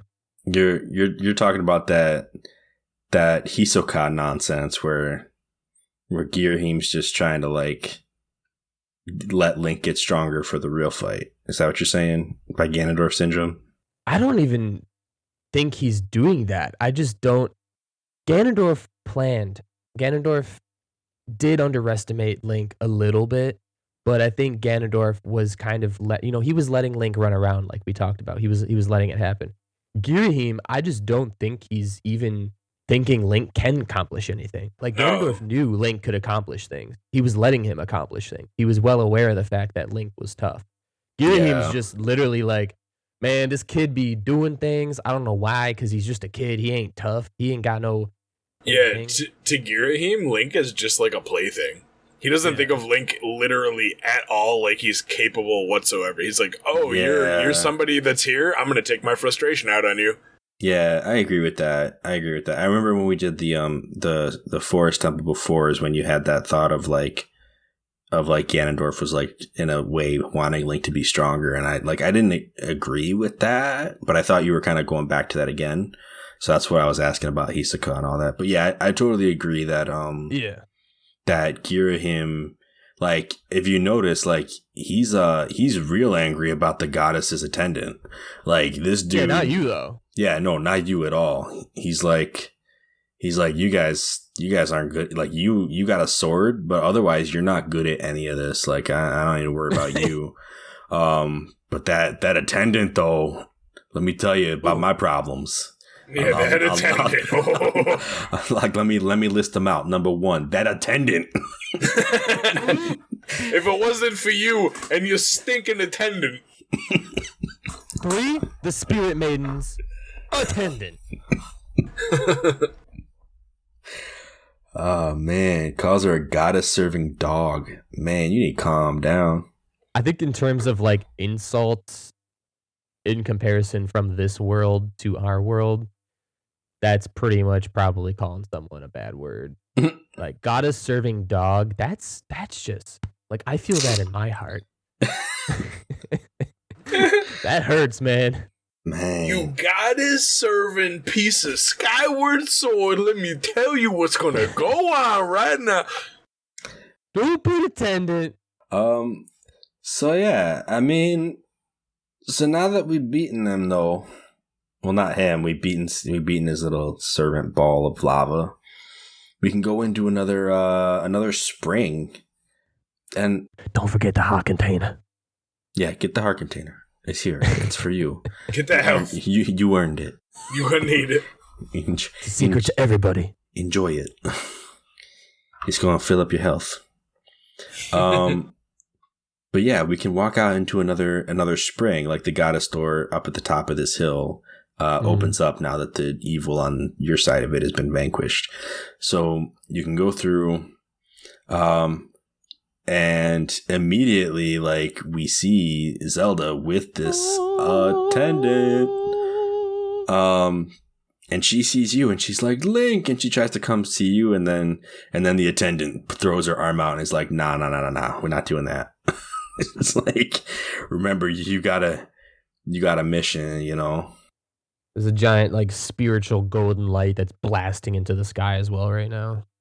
That they're just standing next to, like, all haphazardly. Right? There's like a big old, like, dimensional gate just chilling there. And Link didn't know what this is. Link's like, man, I just want to talk to Zelda, man. It's fine. And this attendant. Yeah, this attendant. Like, you cannot go to him, your grace. Remember what we discussed. Restrain yourself. Focus on the task at hand. So then Zelda's like, I have to go. I'm sorry, Link. Or, you know, Kess or D-Lunker or whatever you guys named. D-Lunker, that's me. And then she turns to you after Zelda goes through this portal. Get berated. Yeah, man, you know what? I'm gonna tell you something. She really burns you. Like, they did it right. These writers did it right, man. Because, like, here's the thing. I'm not a fan of being told how bad I am by a video game when, like, I did everything what I was supposed to do. You know, like, if they put me through a sequence that's like, oh, you gotta do this, now you gotta do that, and I just do it, and I'm like basically successful with all of it. It can be real hard to then have the game be like, you were late. You didn't do it right. And I was like, what do you mean I was late? So I was mad at the game, but then they like this character, like this attendant calls us out even for that. And I was like, oh, they got me. Like, they did it. Like, Link was 5'6" when before this, and then after the conversation, she reduced him to 4'6". Took him down a level. You would hate Kingdom Hearts fans because there are multiple fights in that game where you finish the fight and you won, and then the game's like, nah, you didn't win, you're barely alive. So I feel your pain when you say that, because you beat the stuffing out of the guy in the fight, and then all of a sudden he goes back to the scene and your guy's just like flying back after getting hit by like some super shot. And you're like, wait, I thought I was winning. Yeah, that's always rough, especially if it's like, oh man, perfect round, I didn't take a single hit, and then all of a sudden the cutscene's like, and you lost. It's like, what? And you never could reach my level in the first place, kid. Wait, what? Yeah. So Zelda's attendant is like, it took you far too long to get here. Looking at you, I fear the goddess is mistaken in her choice of agents. If this failure is any indication, you have no hope of defending her grace from those who seek to assail her. Do my words anger you, boy? Do my words sting? Let them. If I had not come when I did, your Zelda would have already fallen into the hands of the enemy. The truth of it is you were late. You were late and you failed to protect her. I sent Zelda ahead to learn more of the fate in which she is destined to play a part. Listen well, Chosen One. If you wish to be of help to her grace, you must summon a shred of courage and face the trials laid out before you. Only when you've conquered all the trials will you be of use to Zelda. No sooner, am I understood? And then, like, yo, I was sitting there like, snap. What's up? Imagine what words she would have for Groose. Nah. You didn't even come out? You was standing in front of your mirror? Looking at your pompadour? Alright. Pompadour having goose. Oh my god. At least Link's out here trying to chase it. He knows what he needs to be doing, and he's doing it. He's just a little late, my guy. He can't help it. He's got a lot of people to talk to. Just fell asleep, that's all. New York accents, they don't go fast enough. We'll get him in the second half, don't worry. We'll get him in the second half. Or the third half, I guess you could say. Man, fourth quarter, we in there. We're going to score them points. But yeah, no, I don't know. I think that the idea of this, like, I think the reason, I mean, I don't know entirely what the reasoning was, but this attendant has basically shared something with Zelda where, like, she's not supposed to go back to you. At least she's not supposed to, like, interact with you too much at this point. I think part of this is, like, kind of like it's kind of been hinted at that, like, somehow Zelda and the goddess, like she's connected to this too, of being the spirit maiden. You know, a spirit maiden, I believe is supposed to be like a vessel for an indwelling of some kind of spirit, right? So no improper thoughts are allowed. Well, I mean, yeah, I guess. I mean, she just got done, like, purifying herself, right? Like, she went to the Pharaon Spring. That's a fair point. And now she's in the the Eldin Spring, and she's going through this big golden gateway where I'm like, is she gonna go meet the goddess? Like, what is happening? But basically, like, for her to go back and, like, be reminded of, like, everything that she's kind of walking away from, or, like, even just, she can't now just go and, like, unpurify herself. Like you can't go back to Link right now. Like, you're too attached, you know? You go back to Link, you're going to become unpure. I don't know if it's that. Link, you dirty dog. No, I'm just kidding. I mean, it might be that. It reads like that in the text. It does, though. It does. How that I mean, reads, they so. like each other, so maybe that's the sense. Maybe. She has to tackle this alone. She can't feel like she can rely on him. Link, the goddess wants you single. Don't purify yourself. Goddess blocked. Guys. Oh no. Oh goodness. But yeah, so as far as I can tell, the goddess's attendant has been with Zelda pretty much since Faron Wood. So it's kind of unfair for her to be like, you were late, you didn't make it in time. We jumped over all the gaps that you had to, like, figure out. I helped you with one of them, so you should have gotten here faster. It's like, are you serious? Like, I had to also, like, bomb walls to get here. How did you guys get through? Like, in the first place. So you know how, like, Zelda was captured, right? Yeah. But she, okay, so this Zelda lands in the forest, Faron Wood, sealed ground. But she landed somewhere in that wood. Found her, helped her from some red bokoblins, saved her. They continued on their journey through the temple. They got to the spring. You missed them. They weren't even at that spring. You finally caught up to them in the volcano area. We continue along a little bit. I think since they were together the whole time, I'm guessing that leaving Zelda to go help you across that bridge is actually how Zelda got captured. So in doing so, we should actually berate her for leaving the goddess or the spirit maiden's side, because I don't need no help. I'm Link. Bridges are nothing. We would have got over that. Bridge. We would have figured out a way. 30 more seconds. Figured it out. What's that? You left Zelda for 20 seconds or 2 minutes or 10 minutes. I don't know how long you left for because you're fast. You probably jumped across mountains. It's probably like Zelda got captured and then she had to go free her, and then that's what angered Girahim, because he's like, we had her and then we lost her because of that dog. And now she's berating you like, She turns around, she's like, man, I look away for 20 seconds. This girl. I'm like, you couldn't. It's your fault. You couldn't have brought Zelda back to me when you came back to help? Like, we could have been a whole party. It would have been like D&D up in here. No. would have messed up the purification. That should be the New Game Plus. The New Game Plus. Yeah. You just You got a ninja, a wizard, and a swordsman. Zelda's the mage. Or no, healer support? Hey, get a load of these red guys. Look what you think we're going to do with these guys? Hey, here's a light arrow. How you feel about that? Oof. So we get another message then. We have to do another skyward strike on another goddess symbol to get another piece of the tablet. And Fee has another message from the gods of old. Kind of starts out the same way with the whole edge of time. And ice skating. Gotta be careful. Yep, ice skating is back. It's back in. Oh, yeah. Did it even leave? No, ice skating's been here the whole time, man. Don't call it a comeback. Little do you know, when Fee goes into Link's sword, there's actually an ice rink in there, and she just practices all day. Yes. She's the platinum medalist.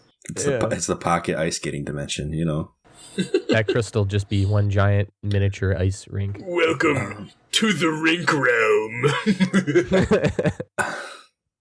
Yeah. God. So the spirit maiden. So Fee lets us know the spirit maiden, who descended from the clouds, has passed through the earth spring and makes her way to a fated place.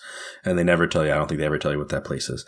And then it says that they call it something different in the next place, but I'm not going to say what it is. But they do mention it. It's like, never mind. Go on. All right, cool.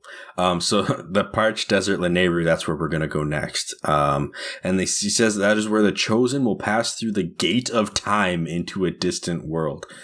I'm like, excuse me? What? Like, gate of time? Like, what? The Temple of Time? Okay. Breath of the Skyward Temple? Breath of the future. What? Time tells. I don't know. It sounds like a really bad action movie. I think what I was trying to say was Breath to the Future, but that's fine. Skyward of the Breath Sword. Okay. Back to the breath. Back to the wild. 1,000 years. Oh, God. For some reason, Fee thinks that now that Zelda has cleansed herself here, she's going to travel to the region of Lanayru, which I didn't really get from the cutscene, unless she just has like a shortcut, like she's just going to warp over there. Yeah. So we have to take the tablet back to Skyloft and do it the hard way. But that's fine. We got our old big tablet. We go back to Skyloft. We get ready to go to our next area. So I guess, I mean, if all is said and done otherwise, then that would be a good time for Groose.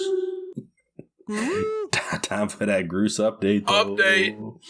I didn't actually check this time. Nope. I don't know what's going on. Dude, guys. Give me that 5 stages of denial grief update. Groose is in rough shape, guys. Like he's so like, you remember the first time he was in front of his mirror, he's like, it's all your fault and you stink and meh. And then the second time we talked to him and he was in front of the mirror and he was like, I know you're trying to find her before me, but I'm gonna get to her first, meh, you know? But he's like, every time he's still kind of put up this front of like, hey, I'm still supposed to be the important one of this section. Like, I'm still supposed to be the one finding her right now. And I'm like, I'm going to do it. It's going to be me, whatever. Like, you know, this is your fault. He's the man. You're not going to fix it. This time though, my dude is straight up distraught. Like, he is, like, if you thought he looked sad already, like, they made his face look even sadder. And he's just like, even his pompadour is drooping, guys. Oh, his man. pompadour is drooping. And he's so sad looking. And he's like, where is Zelda? I can't take this anymore. He's like, he's literally just has like one line. Like, his dialogue, you can't even click through it anymore. It's just one line. And I probably just paraphrased it pretty badly. But basically, he's like, he's literally coming to the end of his means. He's like, I just can't deal with this anymore. Like, I don't know what to do. He's like, Zelda, where are you? I can't deal with this. And he's so sad. Like, this dude, like, he is broken at this point. Like, he has hit like his all-time low as far as I can tell. I don't know if he gets any lower than this. Like, this, it looks real bad. It looks like he's about to like go into some long-form depression, guys. But my man built himself up with the ultimate trophy of Zelda in the distance, and now his goal has disappeared. yeah, he's Just about. This man doesn't know what to do. doesn't know what to do with himself anymore. It's actually kind of sad to look at. I don't have any other cool goose facts to go along with this guy for the time being, because I think we kind of already addressed this So we can say, in the last episode. and I don't think it goes in a necessary order, but we can say he definitely denied the fact in the beginning, right when it happened, before we even touched on Faron Woods. Zelda can't be gone, right? Zelda's not gone. She's somewhere hiding. This isn't happening. This couldn't be happening to Zelda. Not Zelda. It should have been me doing this. Yeah. And then he got really mad. There was a point in the first part where he was so mad at Link. Like, this is all your fault, Link. You're stupid. You did this. I don't necessarily if they touched on the bargaining factor of the stages of grief. I can't necessarily say or not if the bargaining was touched on. I don't think he ever bargained. No, I don't think he ever bargained. But we just hit depression, which is the 4th stage. And there's one more stage left. And I'm not going to say what it is. I'm sure. Yeah, I mean, without bargaining, I don't know if this really holds water. But like, I mean, honestly, like the 5 stages aren't like everywhere I've looked. Like I've looked into it a little bit, and it's like it was a theory that somebody put out there, but there haven't been any like actual studies done on it or anything. It's just kind of like somebody had this idea and it picked up for a while. It had some traction, but like the Kubler-Ross model. Yeah, like not everybody actually goes through those 5 stages. Like there's just 5 things that like you're likely to go through if you're. No, I'm not saying they're hold a candle in real life. I'm just saying that the developers. I'm trying to see if they made this a thing in the game for Bruce, like his pathway of getting over this like hump in his life he's coming. And I mean, it's not so far off with Zelda, because a lot of people say that a game that we haven't played yet and talked about on this podcast, Majora's Mask, was almost entirely based on the 5 stages of grief, of which one of them is depression, right? Yeah. So it's not completely unheard of for Zelda to tackle some more dark but adult content kind of in the background, where somebody who wasn't so developed maybe wouldn't realize it. Sure. No, but maybe not in this exact case. Yeah. But I can see where you would definitely think of that, because like Zelda's done that before. Right. Yeah. Yeah. I just like, I think we did touch on bargaining, because it's not necessarily that he bargains to Link, but wasn't there bits? So like basically the thing of bargaining is like, I will never be angry at my wife again if you'll just let her live. Or after a loss, you may bargain, what if I devote the rest of my life to this? Or what if, it's just asking questions, not necessarily actually making a bargain with someone. And after the Woods, didn't he kind of do that a little bit in his speech? Wasn't he saying like, I wish I would have done this, or I wish this happened, or that sort of thing? I'm not so sure about that one. I mean, he kind of went, I think he went back into how he should have won at the ceremony or something, but the second time you went back to him, it wasn't even about that anymore. It was just about how like he sees you keep going, like you keep leaving Skyloft and coming back. I know you're trying to find her first, but I'm going to find her first. So. Okay. I'll look into it then. Yeah. I mean, either way, like the dude is, I mean, here's what I'm going to say. Like most of the NPCs, like if they haven't had their side quest started yet, which is like 90% of them at this point, they don't have any new dialogue. Like you go through Skyloft and they all kind of have the same things to tell you. They're dry. Yeah. Like Beatrice has some different dialogue if you've been talking to her consistently. And other than that, like it's pretty much just Groose. Like he's the only one. You go back to even the headmaster, like Zelda's dad doesn't have anything new to share with you. He doesn't really care all that much about the progress you're making. He's literally like, oh yeah, keep at it. We'll find her eventually. But you talk to Groose, and every time we get through a chapter of the game, something new comes out of this dude's mouth. So I'm actually so far, I'm very happy with the decision to kind of focus on him and try to figure out what's going on with him. Because it's been paying off. Like I've been learning more about him that I didn't see the first time I played this game. The 5 stages of Groose.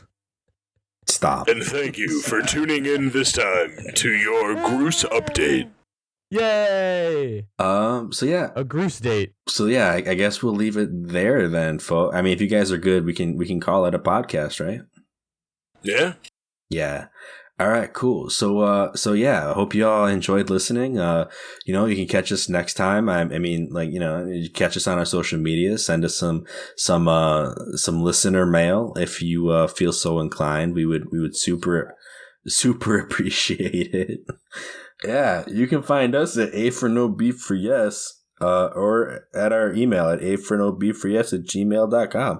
We'll have our actual spellings and links in the description. So, yeah, catch us all next time on A4NB4Y. Woohoo. And remember, everyone, when you get a little carried away with things that don't go your way, well, don't be like Girahim. Don't be like Girahim. Don't do it. Did you that all get?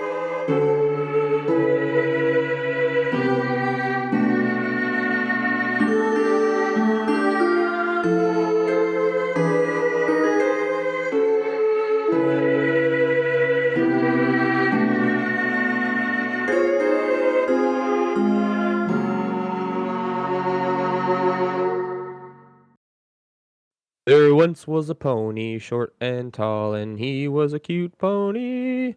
Is it zapping, zoop da dee da doo, or is my mic good?